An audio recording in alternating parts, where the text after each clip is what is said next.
আসসালামু আলাইকুম।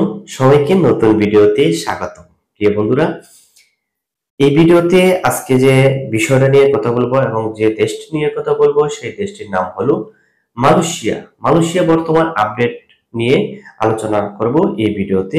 তো মালয়েশিয়া আসলে কি 15 তারিখে যে ঘোষণা দিয়েছে, মালয়েশিয়া পক্ষ থেকে বলা হয়েছে 15 নভেম্বরের মধ্যে বাংলাদেশের পক্ষ থেকে লিস্ট পাঠানোর জন্য এজেন্সির পক্ষ থেকে, যাদের আরএল নাম্বার অন্ততকে পুরানা রয়েছে, বড় রয়েছে এবং যারা বছরে 3000 থেকে 2000 বা 2500 লোক পাঠিয়ে থাকে, তাদের বাছাই করবে। এ নিয়ে কিন্তু একটা মালয়েশিয়া গভর্নমেন্ট থেকে বাংলাদেশে চিঠি পাঠিয়েছে। 15 নভেম্বরের মধ্যে যারা সাবমিশন করবে, জমা দিবে, আবেদন করবে, শুধুমাত্র হয়তো তারাই সুযোগ পাবে যাদের লাইসেন্সের সমস্যা নেই, এরকম বড় ধরনের লাইসেন্স রয়েছে। এই 10টি নিয়ম দেওয়া হয়েছে। 10টি নিয়ম অনুসারে যদি সে লাইসেন্সটা যোগ্যতা হয়, তাহলে তাকেই অনুমোদন দেওয়া হবে মালয়েশিয়া ভিসা প্রসেসিং করার। তো আজও কি এগুলো পূরণ হবে, বা এটা কি আসলে আমার যুক্তিতে অথবা আপনাদের যুক্তিতে কি হতে পারে কাম্য?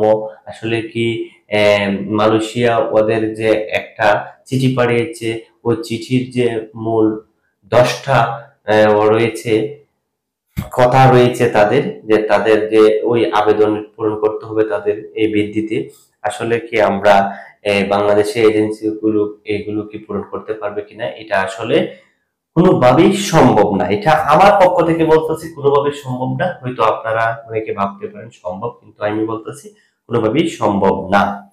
তো হয়তো পরবর্তীতে আবার কোনো একটা নিউজ মালয়েশিয়া পক্ষ থেকে আসতে পারে, কারণ এটা কোনোভাবেই সম্ভব না। সবাই যে 10টা অনুসরণ দেওয়া হয়েছে মালয়েশিয়া থেকে, 10টা পূরণ সবাই করতে পারবেন না।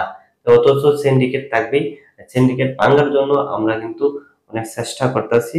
আর সিন্ডিকেট থেকে যদি দূরে থাকে, তাহলে সিন্ডিকেট যদি না থাকে, তাহলে মনে করেন মালয়েশিয়া যাওয়াটা একেবারে সহজ হয়ে যাবে। তো প্রিয় বন্ধুরা, বাংলাদেশের কিছু ভুয়া এজেন্সি, আমি সতর্ক কিছু কথা বলি ভিডিওতে।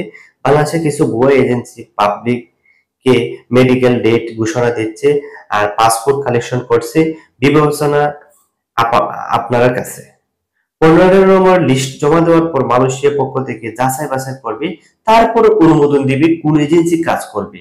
তারপরে যদি অনুমোদন পাওয়ার পরে যদি কোনো ব্যক্তি বলে মেডিকেল করেন, পাসপোর্ট দেন, তখন দেওয়া যাবে। কিন্তু অনেক এজেন্সিরা কিন্তু আপনাদের কাছ থেকে, সাধারণ লোকের কাছ থেকে কিন্তু ওই পাসপোর্ট গুলো নিচ্ছে এবং টাকা নিচ্ছে, মেডিকেল করাচ্ছে। তো এ থেকে কিন্তু আপনারা সাবধান থাকবেন, দূরে থাকবেন। এটা আমি ভিডিওতে সতর্ক করে আপনাদেরকে দিচ্ছি।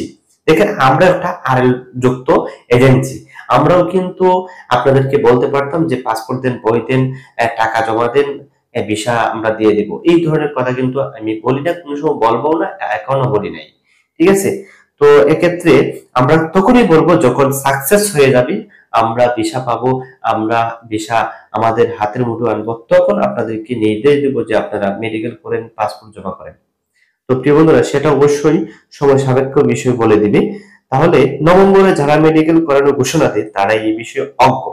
একটা পাসপোর্ট কালেকশনের ফান্ড, তো অথচ মেডিকেল শুরু হতে আরো সময় লাগবে, অনেক দিন সময়। কারণ ওটা সিদ্ধান্ত আসলে পরে মেডিকেল করানো হবে, আমরা ঘোষণা দিয়ে দিব। তো এর আগে কোনোভাবেই সম্ভব না। এই সতর্কতা, নিরাপত্তার দায়িত্ব আপনার, আমার, সবার।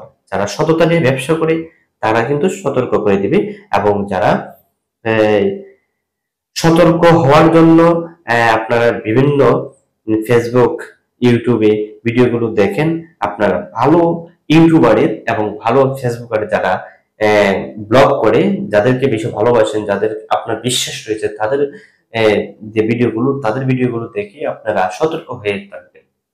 তো প্রিয় বন্ধুরা, মালয়েশিয়া আজকে মূলত এই আপডেটটাই বর্তমানে রয়েছে।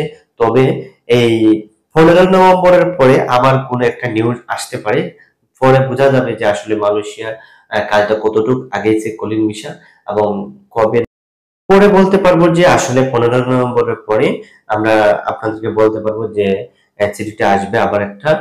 তখন বলতে পারবো যে কবে নাগাদ মেডিকেল হবে কিনা, বা পাসপোর্ট জমা করবেন কিনা, টাকা জমা করবেন কিনা, বা ভিসা হবে কিনা, বা 2026 সালে ভিসা কবে চালু হবে, কলিং ভিসা, এইগুলো বিস্তারিত জানতে পারবো।